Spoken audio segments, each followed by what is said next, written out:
Hey everyone, welcome to the Electrification Coalition's 2025 edition for the FTA Low No Bus and Bus Facilities Grant.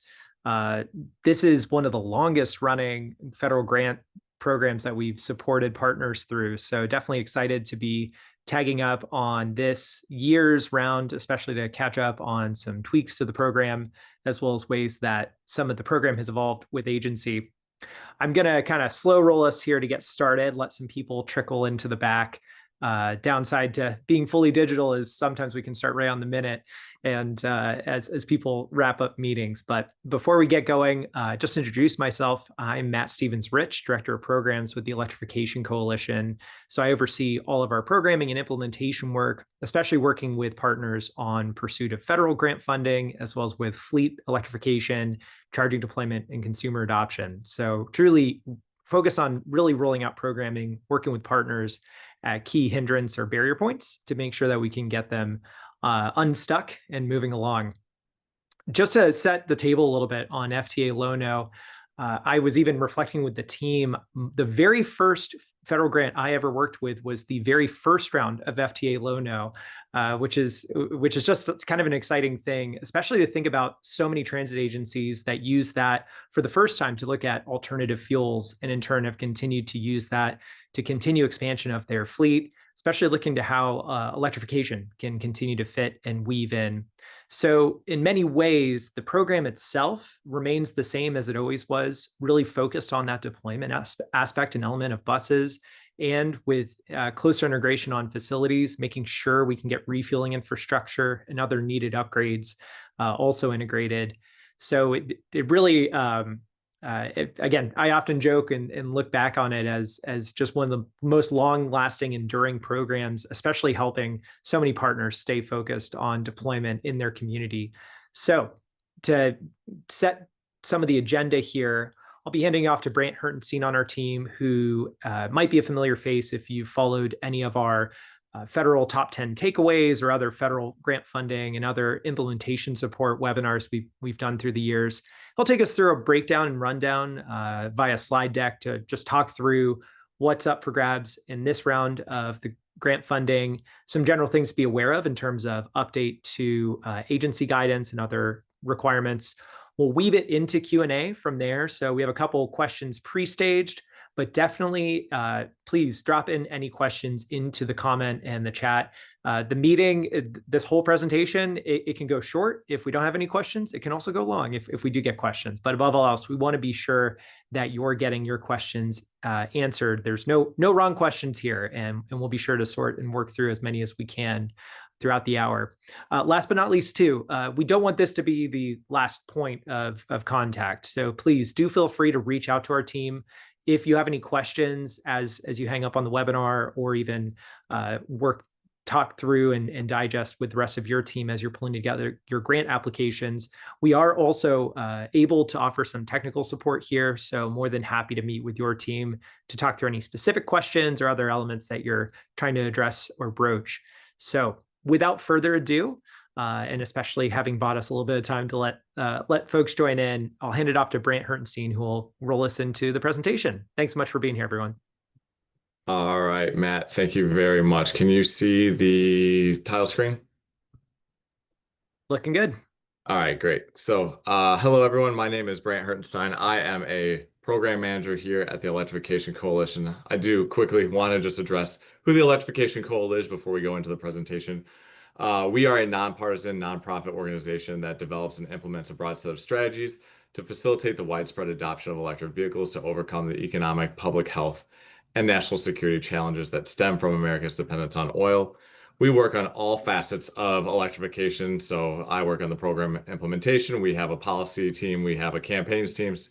We work at the local, state, and federal level. And as part of the federal level, we do things on federal funding. And I am very excited to announce that there is, for the first time in this administration, a federal funding program that is revolved mainly around electric vehicles and electric vehicle infrastructure.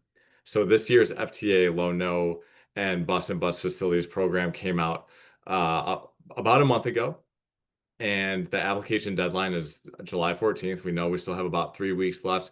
Fortunately, the application process is a little bit easier than some of the other federal funding application processes, so there's plenty of time to get your application in.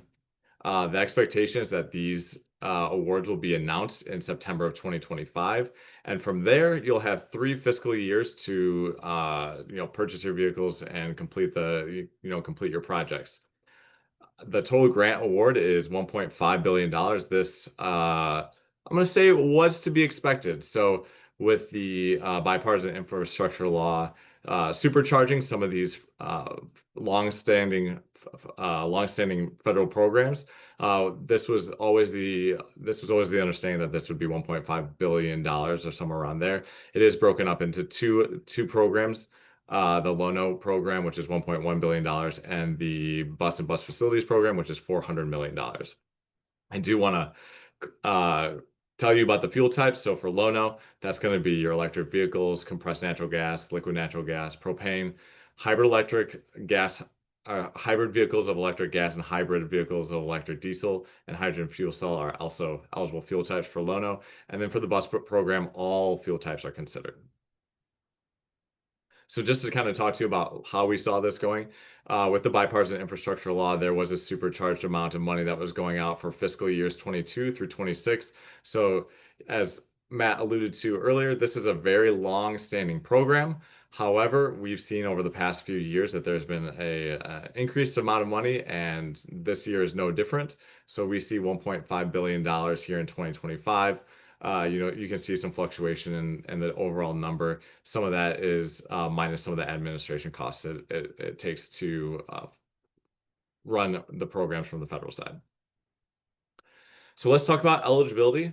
So eligible applicants are the same as they've been in previous years.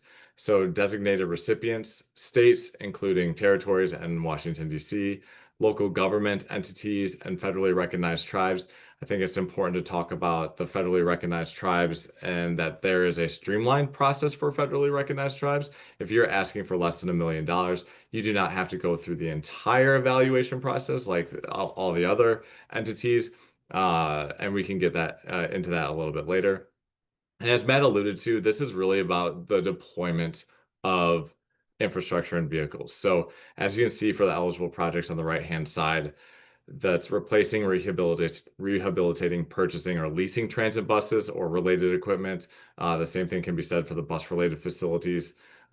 Rehabilitating or improving existing facilities to accommodate low or no emission buses. Some of the incidental costs to the acquisition or construction of a facility. And then, of course, workforce development, again, seems to be a recurring theme throughout this. Despite the administration change, workforce development is a key component to the FTA Lono program.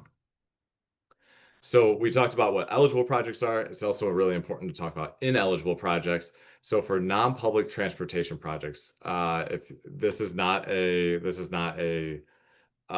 funding opportunity for school buses, interfacility shuttles. When I think of interfacility shuttles, I think about airports. So, everything's done pretty much within the airport. If you had buses going from departures to arrivals to parking lots or parking garages, things like that, that's all within the same facility. That's not an eligible project cost. Services not open to the general public. So really, let's think about like if you were a university and you were going all over town, which is great, but only allowed students to get on, that is an ineligible activity. It needs to be open to the general public. Deployment still reigns true, so planning and design studies are not eligible projects. Prototype or demo vehicles, nope. Previous project expenditures, so anything that you have expended in the past, that you can't use this funding for that. And then mobility management as well. This is very similar to last year's, and quite a bit of federal funding. 80% comes from the federal government for your project cost. That's most of the, that's going to happen most of the time. That includes the workforce development and the facility construction costs and the vehicle costs. You do get a bump of 5% for vehicles that are accessible to people with disabilities, and then you get a bump of 5% more so 90% for those related facilities and equipment. So, the way that it was discussed was, let's say that you are building a facility and you want to put in a ramp, wheelchair access ramp. That wheelchair access ramp is going to be 90%. The rest of the facility is going to be 80%. So it's only the portions of your project costs that are directly related to making the facility accessible for people with disabilities. Again, this is stackable with other non-DOT funds. So we often talk about, federal braiding, I think is the way that they describe it. We talk about it being stackable. So if you have a vehicle such as a shuttle bus, you would still be able to do elective pay as of now.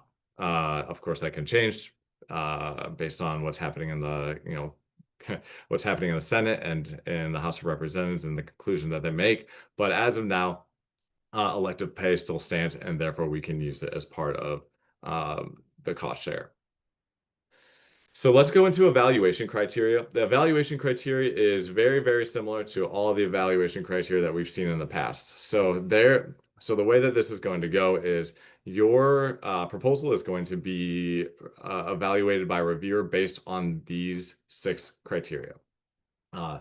These 6 criteria are all the same for both the Low-No program and the Bus and Bus Facilities program, except for the demonstration of benefits, which is why it has an asterisk up at the top. Those do have separate goals. And so if you are writing a Low-No and a Bus and Bus Facilities grant, then you need to make sure that you address both of the requirements for that, that particular evaluation. So the first thing is the demonstration of need. So this is primarily unmet capital investment. We need to discuss what the vehicle's age, condition, and the performance of existing fleet. And then if you're a facility, you need to do the same thing, age, condition of the existing asset. Demonstration of benefits. For a Low-No, it still focuses on reduction of energy consumption. It still focuses on emission reduction and direct carbon emission reduction. So those are going to be similar. At the same time, for the bus, how do you modernize it? How do you improve the safety? How do you enhance access and mobility? Those are similar things that we've seen in prior years, and that still remains the same today. Planning and local regional prioritization. So you want to talk about the local priorities and regional and long-term planning. If you have transportation plans, if you have state transportation plans or local or regional transportation plans, this is a great way to incorporate those plans into your application and show how that your project is meeting the goals and the milestones of those plans. It's also very important if you are requesting a zero emission vehicle project or a zero emission facility, you must include a zero emission fleet transition plan. We'll go into that, I think, on the next slide. But the zero emission plan, you must have it. If you don't, you're going to be ineligible and you will not get a highly recommended application, which is going to deter your chances from getting the awards. Local financial commitment, this is more important than ever. We talked about that 80, 85, 90% cost share. You need to show how you are going to match the remaining cost share. So that 20% most likely is going to be for the majority of your project. You need to show how you're going to do that. And you're going to want to do that with some sort of commitment letter or some sort of letter that shows you that we have the funding for this and we will be able to move forward with the project if we are awarded. The project implementation strategy is also very important. On the FTA Low-No webinar that was a couple weeks ago through the FTA, spoke about how they want project shovel-ready projects. Sorry. Shovel-ready projects means that whenever you have a project, you want to make sure that whenever you get the award, you are ready to go. So we talked about that September of 2025, where it's going to be awarded. We want to be able to get projects done within that year of getting it. So September of 2026. If you have projects that are ready and you know exactly what they need to go and you are able to articulate that into your NOFO, then you have the ability to be a highly qualified candidate. And then finally is the technical, legal, and financial capacity. This revolves around do you have the capacity to do it as a team? Have you done similar projects before? Can you remain in compliance? Have you had other federal projects that you've been awarded that can show or illustrate that you know how to run a federally funded project? If you had that sort of experience, that needs to be included into your supplemental form, which is what you're going to be using uh, to apply for the program. So those are the 6 evaluation criteria. Those are what the reviewers are going to evaluate your entire proposal on. If then they'll deem it into 3 different categories. It's going to be highly recommended, it's going to be recommended, or not recommended. Most likely, because this is a very competitive award, highly recommended are going to move forward, and then it's going to go to the FTA administrator. So the FTA administrator is then going to go and look at some additional considerations, and these are considerations that we need to think about. So that the FTA administrator will consider. So geographic diversity, these projects need to be all over the country. Diversity in transit system sizes, that's going to be, small, medium, and large transit sizes. That's the focus. So, if you're a small transit agency, you're going to have hopefully the same opportunity as a large transit agency. So for urban, and then the same thing applies for urban, small urban, rural, or tribal diversity. We expect to see projects across the board on that. And then we did talk about the previous successful award management. When federal funding goes out, we want to make sure that we utilize the funding to its maximum. We don't want to have extension deadlines or anything like that. So if you've had successful projects in the past, that's going to be considered. Over on the left-hand side, you can see that, for the bus program, this is in statute that the minimum of 15% of amount awarded to be awarded directly to rural areas. That is for the bus program only. And then for the low-no program, the minimum of 25% awarded to low or no emission, minimum of 25% is awarded to low emission projects. There is something that's stated in the NOFO. And when I say NOFO, I mean Notice of Funding Opportunity, that says within the low-no program, FTA intends to prioritize low-emission vehicles over zero-emission projects to the maximum extent permitted by law. Just to keep it completely clear, it is a minimum of 25% that's always been awarded to low-emission grants. We do not know how the remainder 75%, there is no statute that says what the remaining 75% has to do. So that is how it's always been. And then I just want to make sure that that's going to be where we get all of our electric vehicles projects awarded from. I did talk about the zero emission fleet transition plan. This is, of course, for zero emission projects. These are the projects that we are focused on, and highly encourage you to go for the low-no and bus facilities program. Within it, you need to come up with a fleet transition plan. If you already have a transportation plan that addresses all 6 of these items, then you need to send that as an attachment. And then you also need to say, in particular, exactly where each of these 6 objectives are in that transportation plan. If you have a transportation plan and it addresses, let's say, 1 through 5, and it doesn't do that for objective 6, then you need to write something supplementally that includes 6, and then be able to put that in there. So you need to be able to address them in some form or fashion, and be able to specifically outline where they're at if it is part of a larger transition plan, or a transportation plan, and making sure that you address them. If you don't, you most likely will not be awarded a project. I imagine that this is going to be a key part as it has been in the past. If you don't have a transition plan, if you don't have a transportation plan that you've created, in the past, then you can create one now. They talked on that FTA Lono webinar about they've seen some of the smaller agencies have a 2-page zero emission fleet transition plan that was successful. Now, obviously building it out is really important, and it shows that you have initiative and want to, and have the vision of moving your buses and facilities to zero emission, but you want to make sure that you address all of these in some form or fashion. So administration priorities. So we talked about, excuse me, we talked about how We have the 6 evaluation criteria. It's going to be highly recommended, it's going to be recommended, and it's going to be or not recommended. And then we had some additional considerations. The administration priorities are also going to be a part of the evaluation or the evaluation for the FTA administrator. So we need to be able to incorporate some of these administration priorities in it. The ones I want to focus on, we'll talk about opportunity zones a little bit later in our Q&A. But opportunity zones, we saw opportunity zones back in 2019 and 2020. I'm going to say that they're somewhat similar to what we've seen the past 4 years with EJ40 or the CGES tool. It is a little bit different. You need to make sure that you focus on that. So, when we're thinking about if you applied last year, didn't get it, are going to apply again. We're no longer going to be using the CGES tool. We're going to be using opportunity zones. That's going to be something that you need to change in your application.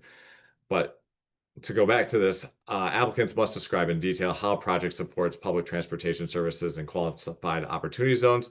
Those are direct investments in federally designated economically distressed communities. There is a map for it, so you're able to find that and identify those census tracts pretty easily, because you do need to identify the census tracts in your supplemental form in the areas of performance section in the application.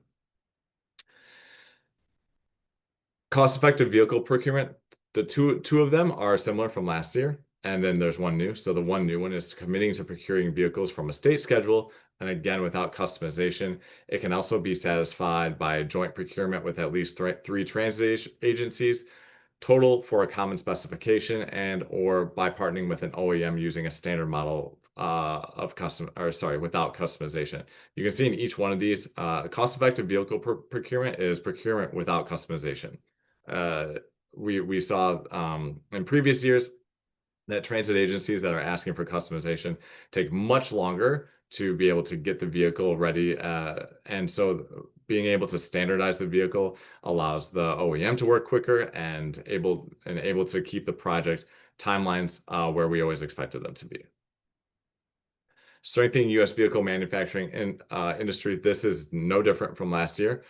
Commit to using advance payments or commit to using progress payments. Pretty much what this means is that we need to find a mechanism in order to get expenditures and costs to the OEM quicker. We can't wait until the bus or the facility is completely done in order to get the reimbursement. We need to figure out a way to pay them so that they have capital that they can use in order to make these buses and make large quantities of them.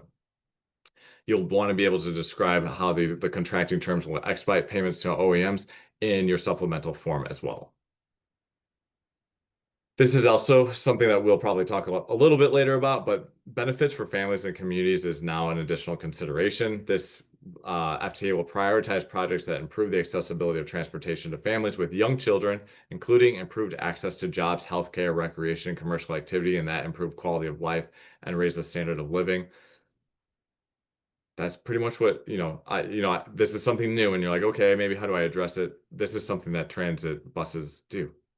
They connect people to places and people to things. So this, despite the fact that it being new, may be something that is relatively easy to talk about in your application. Buy America. In previous years, maybe you've heard about a Buy America waiver that you were able to do. That waiver for Buy America is no longer. So what you need to do in your application is assure that the project will not request a waiver of any domestic preference requirement. If you do ask for a waiver, I would assume that waiver will not be granted. And if you are an application that requires a waiver, you will receive a lower priority. That is in the NOFO. And then additionally, this is not one of the additional considerations that I was discussing, but this is something else in the NOFO that needs to be addressed. We'll also be talking about this a little bit later, but there is principles that the administration will be considering that needs to be incorporated into your project to the best of your ability. This is a DOT order 2100.7, and this will be used when evaluating applications. They're going to prioritize projects that are in alignment with these principles. This is the order where it ensures that this is a cost-effective policy or program or implementation. So you need to show that the project that you have yourself does provide value and cost benefit, and incorporating a cost benefit analysis may be something that you want to include in your application. So some additional things that we can think about. You can issue as a joint solicitation. So you can have both a LONO, you can have a bus and bus facilities program, and you can have multiple of them. You can have multiple applications. One of the things that is recommended that if you're going for, let's say, an electric vehicle, electric bus, and you're going to need the associated charging. If for some reason you thought that it may be a good idea to have electric vehicles in one, and maybe in the bus and bus facilities is where you put your charging, you may be able to win the Lono grant. And if you don't win the bus and bus facilities grant, then you wouldn't get that charging. You're going to need that charging in order to charge your buses. So keeping them together would probably be of best interest to you. There is a partnership provision in the Lono. If you name a project partner in the application, for example, an OEM, the project is deemed to satisfy competitive procurement requirements. That's great because that we can expedite procurement. If you do not put an OEM as a partner project, then you will have to go through a competitive bid, just like it would be entitled to CFR 200. I was on a previous webinar with FTA Lono, and I asked one of the transit agencies how quickly you could become a partner. And she said that can happen pretty quickly. So even though we have like 3 weeks and maybe you're sitting there being like, oh, I don't have a project partner, I still think that you have time in order to reach out to some OEMs and determine whether or not you can be a project partner within that time frame and then include them into your application. Workforce development is, excuse me, workforce development is at the forefront for zero emission buses and zero emission facilities. For zero emission, 5% of the requested federal award must be used for workforce development unless the applicant says why less funding is needed. I would highly encourage you to maximize that 5%. We've talked to cities across the country saying that they need workforce development for electric vehicles, whether it's, in their fleet for light duty or, there's medium and heavy duty applications to it. So being able to utilize this 5% is incredibly important. And then up to 0.5% of requested funding for workforce development activities includes on-the-job training, apprenticeships, research for training programs, employment outreach programs, and even more. And you can get an additional 0.5% of requested funding for training at the National Transit Institute. So if you're trying to think, how am I going to use workforce development? Here are some applications for it. And I would highly recommend asking for the full 5% for your application. Now we're gonna shift gears just a little bit and look at the previous awards and see what sort of things can maybe we glean from it that can help us with our application this year. Maybe you're sitting there and you're wondering, okay, I wasn't awarded last year. What can I do this year? Maybe we can look at what we see from the previous year and make some assumptions going to this year's funding. So last year was really highly competitive. As you can see, there was 263 applications for the bus and bus facilities program and 214 for the Lono program. So we almost had 500 applications in there. So when we're talking about that evaluation criteria for the 6 categories, you're going to need to be highly recommended in order to move to the next round, if you will. Overall, there were 117 projects, it looks like, funded. So they, in the NOFO, they said they want to try and award as many projects as they possibly can. You can see the success rate for each one of them: 21% for bus and bus facilities, 29% for Lono. So, there's not too much difference there. So applying to one versus the other is not going to make too much of a difference if you're thinking about maybe I just want to go for one versus the other. We did keep the fiscal year 2023 prioritization on here. It's going to be different now that it's in 2025, 2023, and 2024. The prioritizations are going to be different because we have a new administration that has different priorities. If you look over on the right-hand side for the pie graph, you've got the 2024 winners by entity type. So obviously, public transit agencies are going to take the bulk majority of it, but there are state departments of transportation. For the state departments of transportation, those that are in rural areas, the state must apply on your behalf. So if you are a rural area, you need to get with your state DOT and work on the application with them. And if you're in an application, we talked about those priorities where you can join 3 other transit agencies and without customization, and that's an additional consideration. If you have, let's go with those 3 transit agencies. Each of those transit agencies are going to need that zero emission transportation plan, and and we need to make sure that um, we need to make sure that each one of them has their own transportation plan, and if they're going for zero emission vehicles or zero emission bus facilities. You can see university transit authorities also won one. I talked about how universities, if they don't allow the public to be on their transit system, there are plenty of universities that do allow for their transit system to be utilized by the public. That's why you see those universities winning a couple of them. And of course, travel agencies won 7 in fiscal year 2027 or 2024. Sorry. This is the selection trend. So, fortunately for us, we get to look at a short synopsis of each one of the awards and then try and figure out whether or not that has any sort of uh, um, if something stood out to us. I think the thing that probably that stands out to me is the reliability issue. So if you these are topics that you can discuss in your application to make them stand out.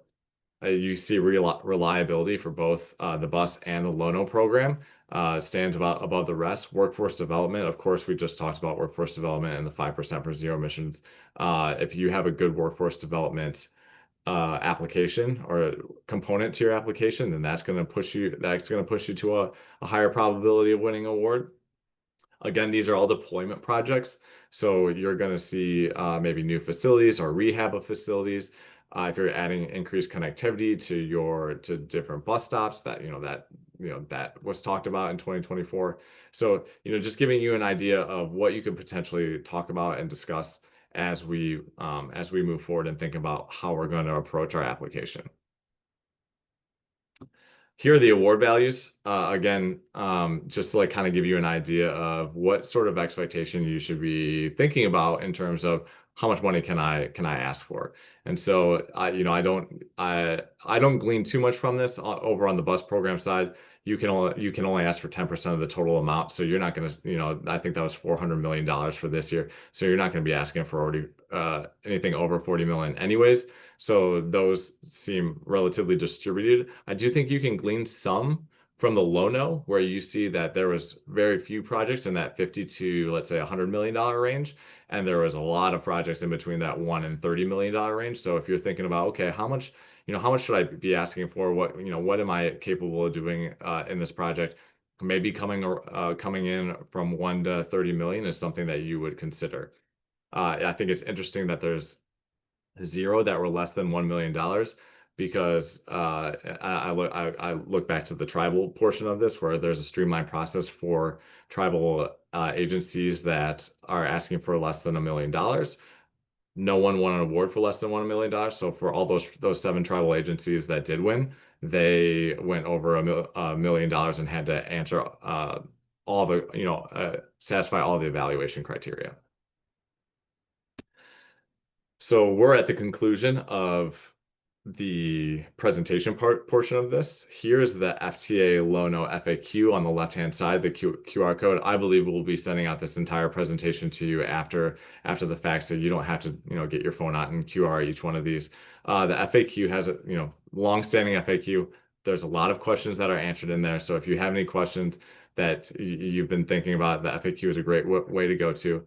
You can go to the FTA Lono No4, the Notice of Funding Opportunity in the center. And then there was a recording back on June 4th, I believe, from the FTA. The recording's off to the right, and it is password protected. You can see that password down on the lower right-hand side. This is just some general information. So I think maybe the one that I would probably talk about the most is apply as early as possible. Do not wait till the last minute to put it in on July 14th. The FTA recommends that you do it 72 hours before the deadline. So, work on those applications as much as you can over the next three weeks and make sure that you get it in before that July 14th deadline.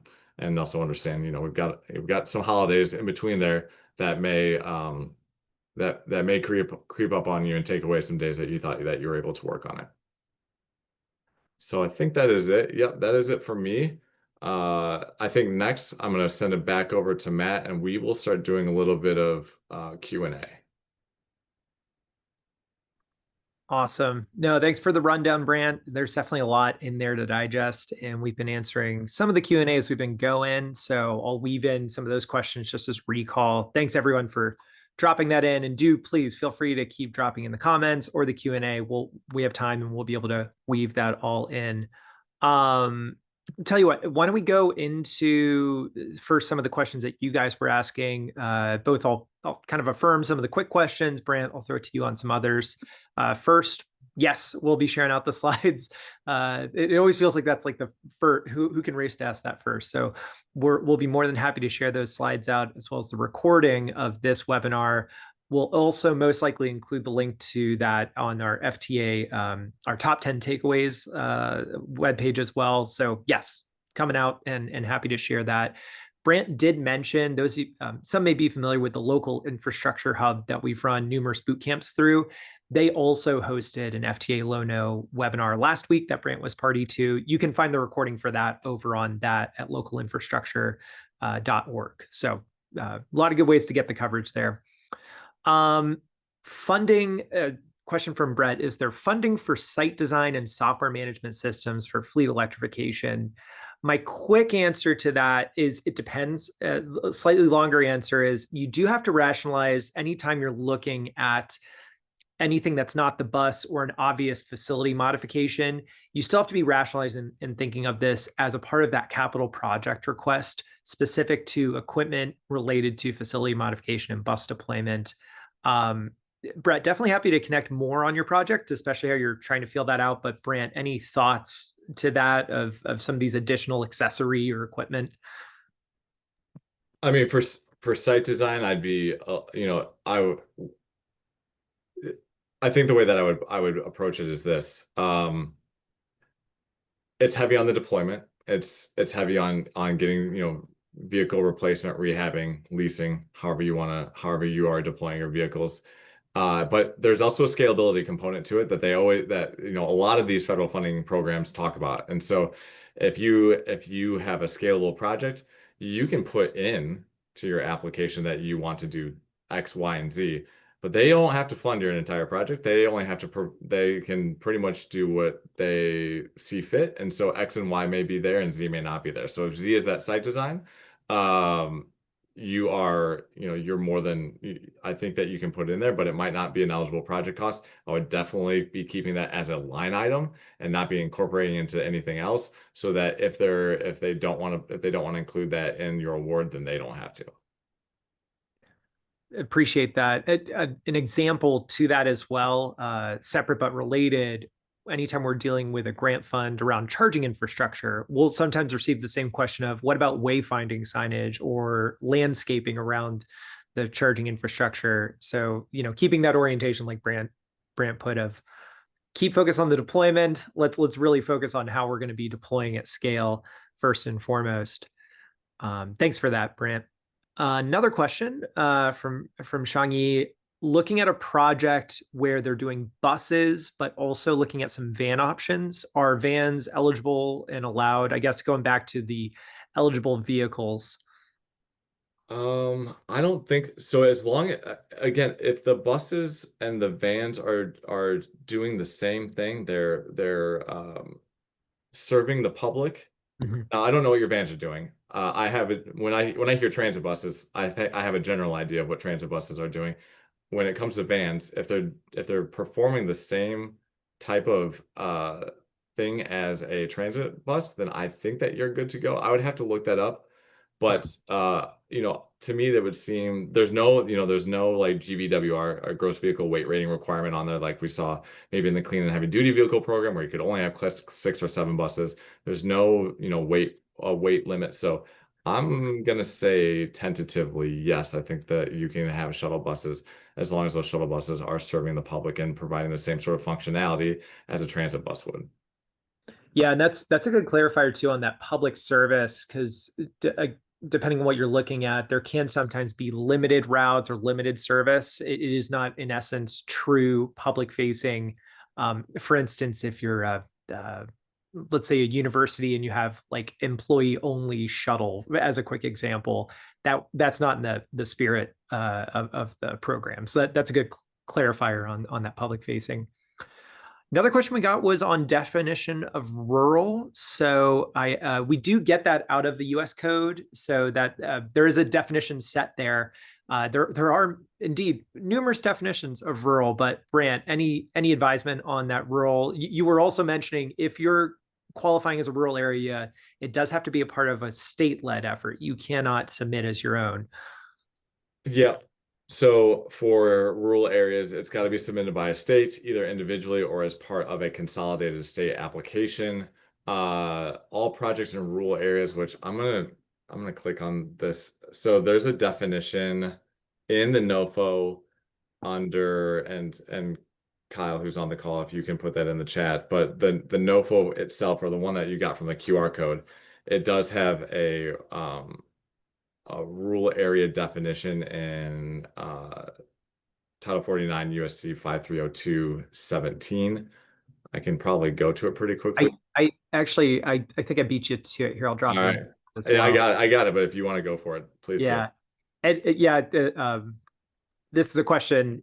Just dropped it in the chat for everyone to see there. A popular question, not one that's not unfamiliar. We especially dealt with this on a lot of charging and fueling infrastructure grants. And Brant also mentioned too, tribal nations. They also get some additional consideration on how to proceed as well. So definitely calling out some of those moments of if you are not an identified urbanized area or would identify as a city or a metropolitan, take a close look at some of that those other qualifiers.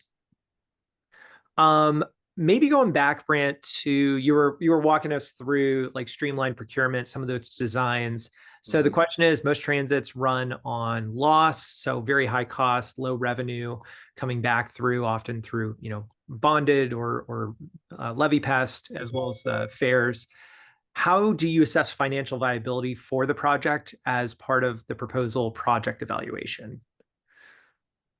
I mean, it's a good question, because I think in that executive order, which was like 2100.7, they are looking at how this is going to be this is how these projects are going to be economically viable, or they make sense from an economic perspective.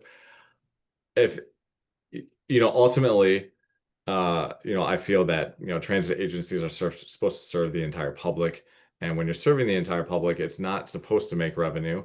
And you need to, and it's supposed to connect the city, and it's supposed to connect people together and people to places. And so, there's a value in that. That's not necessarily a financial value. So if you can talk about the other value items in your application, that's probably the way that I go. But Matt, do you have any thoughts on it? Yeah, I think you hit it right, and I dropped some quick comments to the answer too. Do focus on that to shoot straight, that customization of buses. To state the obvious, that's where you can have a big balloon of cost in terms of that. It's just such a highly manually intensive, a lot of labor hours type of event that happens there. So do focus on any of those opportunities where you can streamline that procurement. Put simply, take it off the shelf as much as possible rather than needing to do customization. Fully acknowledging there's a lot of factors that are at play there between the driver contracts, other things that you might have to be navigating. But above all else, it's really recommended to take a look at that, because that is also how you can be sure you're driving down some of those procurement costs or expediting the timeline for procurement as well. Let's see. Another question. Link on opportunity zone maps. So indeed, this is it's a thing of sounds familiar, but maybe it's been a while since you looked at it. So there is a GIS map over on HUD that I dropped in. Brant, is there any better map for that? I also recommended too. I think you mentioned opportunity zones are partly driven by your governor's office. So your state governor's office might have some additional resource or read-in to how opportunity zones are identified in your state as well. Anything else on that though, Brant? Yeah, I mean, just quickly with opportunity zones, the methodology behind them is completely different than what we saw with disadvantaged communities or EJ40, so the things that we saw in the previous 4 years. So the opportunity zones are defined by census tract. They're nominated by your governor. They are certified by the U.S. Treasury. And ultimately there is some overlay with the differences between the map on opportunity zones and, let's say, your CGIS tool, but you need to make sure that you are fully aware where all of your areas of performance, so all the census tract performance for those vehicles and for those routes come into play. I think the more opportunity zones that you can hit, the better, the better chance that you have in your awarding. And just like keep in mind, I think there's over 8,600 opportunity zones, so there are plenty out there. Even in the website itself, which if we put it, we should have that in the chat. If not, we can get it there. It specifically calls out underserved communities. So, we often, that's sort of synonymous with disadvantaged communities, or the way that we kind of think about it. And so it's still trying to do the same thing. Opportunity zones and getting areas into economically stressed places is still a priority, both within this administration and the previous administration. So, if you're writing an application, thinking about your period of performance, your places of interest on your routes are in a census tract that is an opportunity zone, highlight that and make the case just like, and incorporating, communities that benefit the families that we talked about as an additional priority. So you've got your census tract, take those census tract, what's in the census tract that your bus stops or your transit stops go to, and then be able to merge those together to create a competitive application. That's a great point. And actually, I'll dovetail that to another question. Are there any resources that we can use or refer to for the demonstrating of benefits for families and communities? You were walking us through, this is a new requirement. I think you might be hitting on that, though, and actually just add a little bit of editorial, especially over the last couple of years. The not challenge, but additional requirement was, don't just recognize how many buses you're procuring, what's the cost, what's the bus facility, recognize where those buses are traveling and give us the context of that setting. So it does feel like you're saying, of just as we've been all just trying to think more cohesively on these grant applications to make them more competitive, but also to make sure it makes sense. It feels like keeping that spirit of writing, of adding that tenor of, these are the types of neighborhood, these are the types of community that the buses will be operating in, or the specific routes running through, is a part of that. But anything else that you've been seeing, Brant, digging into the families and communities benefit piece? Yeah, and this, goes to, one of the larger points that I would like to make. I think it's really important that on our webinars that we give you, exactly what the NOFO says, to give you the best opportunity to win and understanding completely what you are signing up for. And so, we did talk about that executive order, and it's really interesting that there are 5 principles within that executive order, and I'm going to read them word for word, and then you can kind of think about how you want to approach this. But the 5 principles within that executive order that they bring up are: utilize user pay models, direct funding to local opportunity zones where permitted, to the extent practicable, relevant, appropriate, and consistent with the law, mitigate the unique impacts of DOT programs, policies, and activities on families and family-specific difficulties, such as the accessibility of transportation to families with young children, and give preference to communities with marriage and birth rates higher than the national average. Number 4 is prohibit recipients of DOT support or assistance from imposing vaccine and mask mandates. And number 5 is require local compliance or cooperation with federal immigration enforcement and with other goals and objectives specified by the President of the United States or the Secretary. So that is a lot. What I think is particularly interesting is that of those 5 principles, 2 of them are called out specifically as additional considerations in the NOFO itself. So that would be the opportunity zones, and that would be the communities and families portion of it. So they bring up those, and then they kind of skate past the other 3.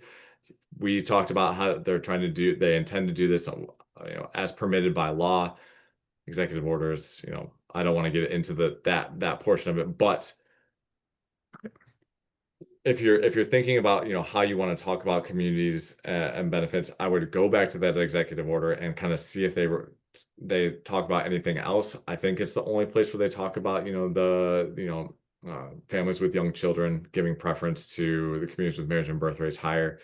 This is done with all DOT funded programs, and we also saw that they're really trying to do this retroactively on some programs that have already been awarded. So we work with a lot of the CFI applicants, charging and fueling infrastructure applicants that have been requested to do the same thing.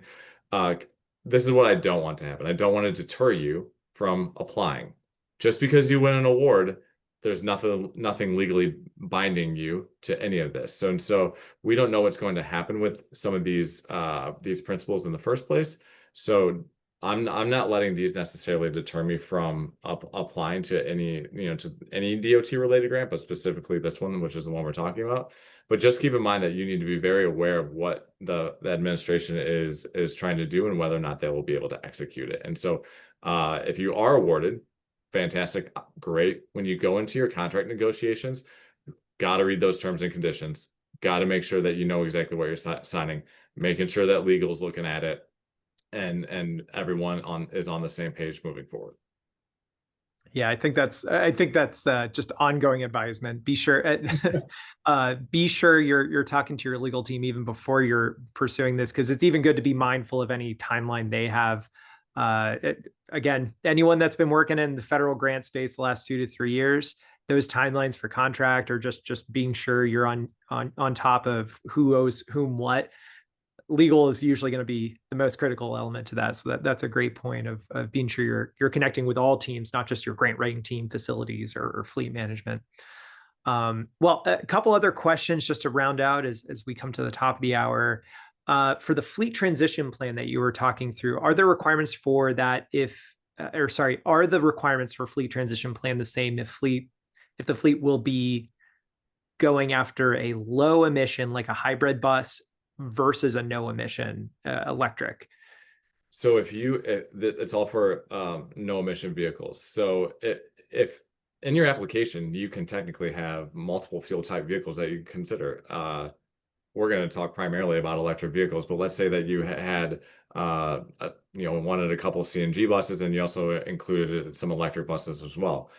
First of all, we're talking about scalability. There's a potential that one of those buses types may not get funded. But second, if you have any sort of zero emission buses on there, you need to talk specifically in your zero emission transition fleet plan about those specific buses. If you were just under a low emission, so let's just say you only had CNG, it is not required of you to have a zero emission fleet transition plan incorporated into your application. So it is really just zero emission vehicles. But if you have any portion of your application that is related to zero emission buses or infrastructure, you do need to include it. And I guess at the risk of also stating the obvious, and getting a little bit more on the pedestal too, if you're not thinking about that fleet transition plan, now is a perfect time to do it anyways, because you are absolutely, so many communities that we've worked with, especially those that are maybe doing a climate action plan, such as through the CPRG funded work or others. So many communities over are just looking at that.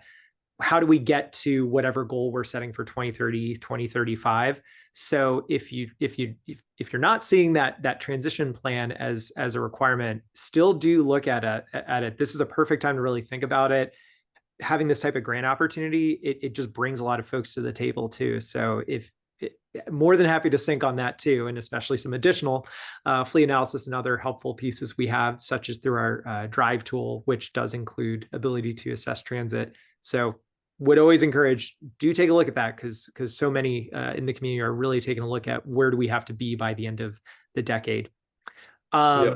Can I add to that before we switch questions? So what I would say is, if you are an applicant from last year that may not have won and are looking ways to bolster your application, you did have zero emission buses.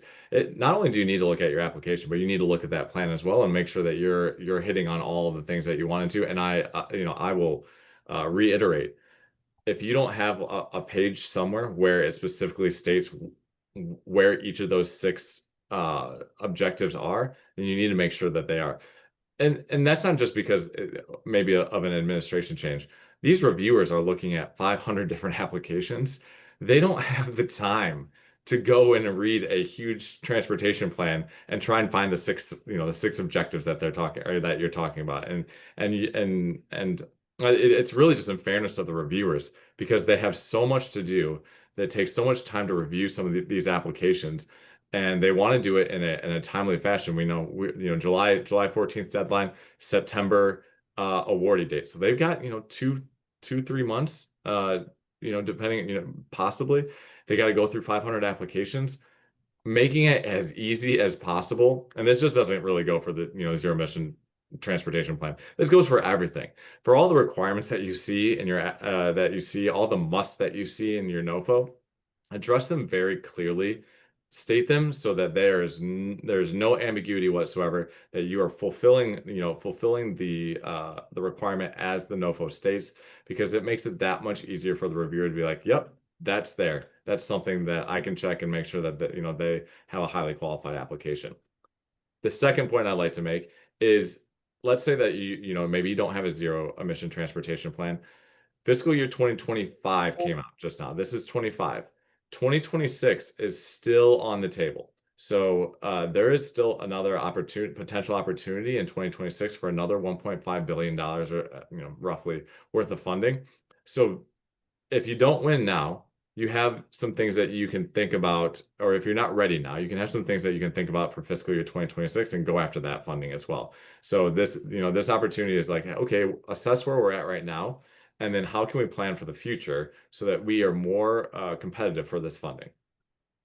Yeah, no, that's a good clarifier qualifier. And so too, if above and beyond this, if you need any help even sleuthing out, okay, what might incentives look like in my state, in my utility region, we do have an EV funding finder that we linked that more so focused on the federal level, but more than happy to connect you into those local opportunities funding too.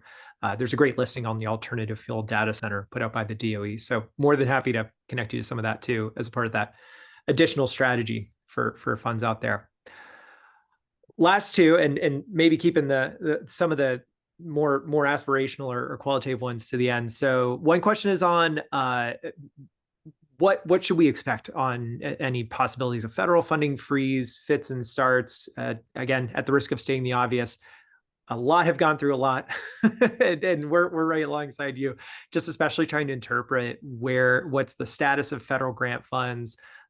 What does it mean to be fully executed in performance? I will say just off the bat, the fact that this is announced, it does definitely show that there's commitment to proceeding with it, though it always is with a caveat of like Brant said, if you don't have a signed contract, you don't have a signed contract.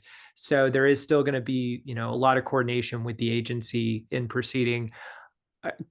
Above all else, especially just to game it out a couple steps forward, you get announced awarded, so exciting. You have to really stay focused on staying in very close touch and close coordination with your FTA point contact. Yes, this does mean picking up the phone. Yes, this does mean working with all your resources there. We have seen this work with other grants that we're able to get through. It is a lot of uncertainty at times, or it can just feel a lot of overbearance. But above all else, just especially picking up the phone. Can't emphasize that enough at times. But I don't know, Brant, any other read that you have, especially working with other grants and other partners we're working with across the board? Yeah, I mean, I think that you said it quite well. This is incredibly encouraging that this money is even out, right? Like we didn't expect it to come out. We've of course heard some federal funding, but specifically in the realm of like charging and fueling infrastructure and NEVI, which was specifically stated in executive orders that it would be frozen. I can tell you from some of the collaborations that we have with those awardees that money is still moving forward, and so. I know that there's this fear and uncertainty of moving forward if there's even going to be the money available. But even in CFI that is still frozen and NEVI that's frozen, those obligated funds that are called out in it, those things are moving forward. People are still spending money, they're still getting reimbursements. So that coupled with having this come out now, to me is pretty encouraging. Again, I can't tell you exactly what's going to happen because I don't think anyone can. But again, we talk about what's going to deter you from applying.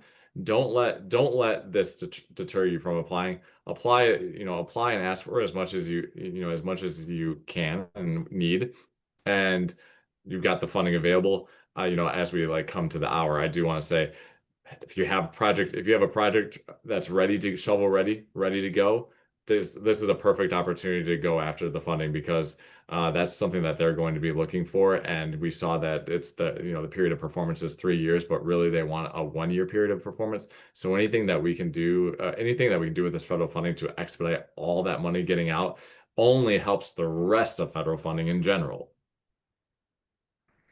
Yeah. Last question that we have out there, and thank you again, everyone, for asking such good question set. And do please reach out if it's like you hang up and you're like, oh my gosh, I forgot to ask. We're here, happy to sync on follow up too and clarifiers. And I'll take liberty of kind of interpreting this a little bit of a different way too. So, how do you recommend job seekers get involved with the projects in these or build strategic partnerships in this direction in their community? Which I'd even interpret as like, if we don't have a project right now, or just don't really seem to feel like we have this on the sightline, how do either an individual or even someone within an agency, how do you build the project up or that wherewithal? I don't know, Brian, any thoughts to that, especially as we work with those that really are starting at that square one in the project build out or trying to get the right partners together? Yeah, I mean, I think about the workforce development component of this and how you can incorporate, if you're starting out from scratch, how important the extra funding available is for these zero emission projects. We see it across the country that maintenance staff is understaffed. They need much more certifications. They need to be able to how to understand that they maybe never touched an electric vehicle before. And so, being able to work with community colleges, using the EVIT program for electricians, if there's any infrastructure that you're putting in, using the EVITP program is the first things that come to mind. And Matt, I'll just kick it to you for any final thoughts and then conclusion. Yeah. Well, exactly right. Really focus on, well, first to the transit agency audience or someone who's like, I don't got a project, but how do I get these pieces together? Exactly right. Focus on some of those other additionality, like the workforce development training, even just more broadly looking at the industry. Transit as a whole has been the pioneer industry. Anytime over that we look at alternative fuel switches or whom within the community is going to lead us. Brant and I both are former Clean City a program alums, so we have worked with transit through and through. And again, I kind of mentioned it first at the opening. It's a really cool moment when we're working with an agency that we did start an alt fuel transition way back when, and so we have fully phased out diesel. So really, we're looking at what that next loop of phase in of electrification looks like. It's so exciting to work with those partners. To those outside of the transit agency who are just like, I don't know where to start or how to get in touch with my agency, this sounds really cool. Google search, it's your greatest friend.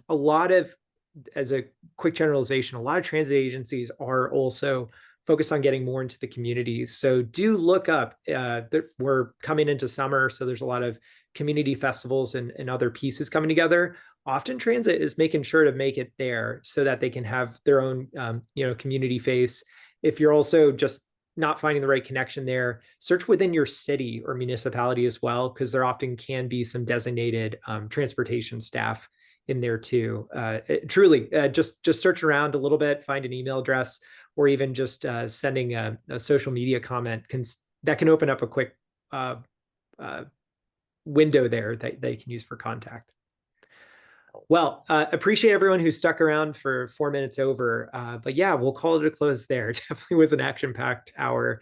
Again, if you have any questions as you're pulling your applications together, or even just need to go back over a key element, we're here to help you in developing and pulling that together. So please feel free to reach out. But otherwise, hope everyone had a good hour and have a good rest of the week. Thanks so much for tuning in.